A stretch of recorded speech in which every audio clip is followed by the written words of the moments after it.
Welcome to the first edition of Mocktail Mondays here at Rob's Home Bar, once a month on a Monday. Today we are doing a virgin Negroni.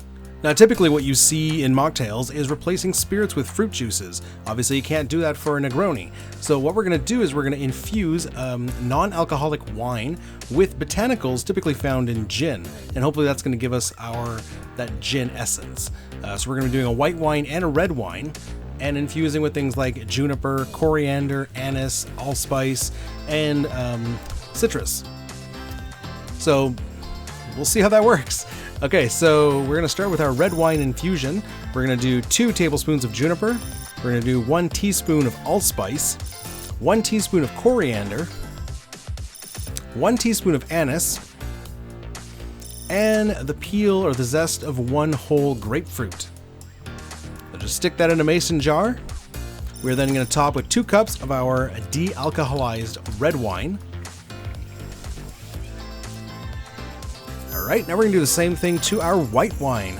So 2 tablespoons again of juniper, 1 teaspoon of coriander, 1 teaspoon of anise, but we are ditching the allspice and we're swapping the grapefruit for lemon.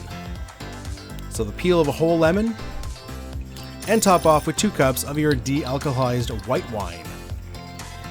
Now I will link to where I found the recipe below. They actually recommended to toast the spices first. I didn't do that. Didn't think it needed it. Now we're going to let this steep for about 3 hours, and then we're going to strain through a coffee filter, and then we're ready to make our drink. So basically what we're hoping is that the wine, the white and the red wine, infused with the gin botanicals are going to be a good stand-in for the vermouth and the gin. And after that, we just need to tackle the Campari. Okay, so let's make our virgin Negroni. We're going to start with 1 ounce of our white wine infusion.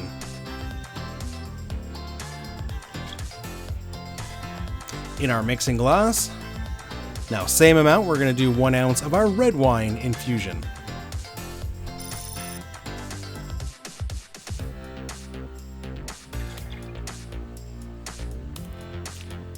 Okay.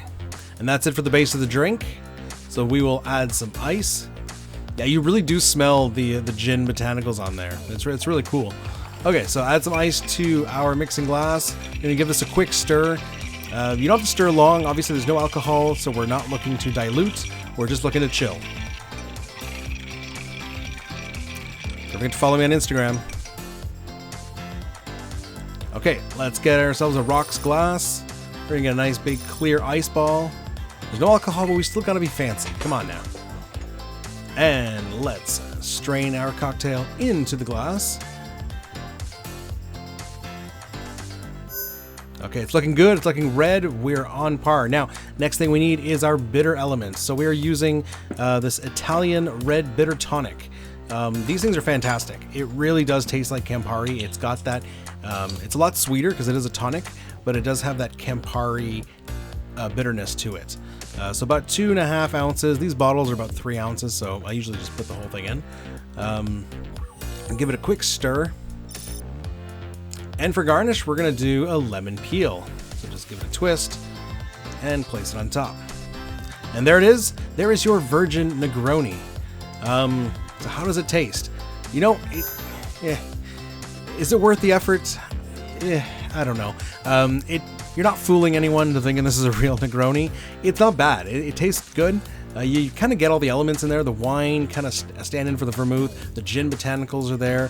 But the real star here is that Italian red bitter tonic. I would say, you know what, skip everything and just drink that. Just that tonic on ice. Beautiful. It tastes like Campari, but it is sweeter because it's a tonic water. So it's bubbly and it's sweet, but it's also really bitter. It's fantastic just on ice, served over ice. Okay guys, hope you enjoy this.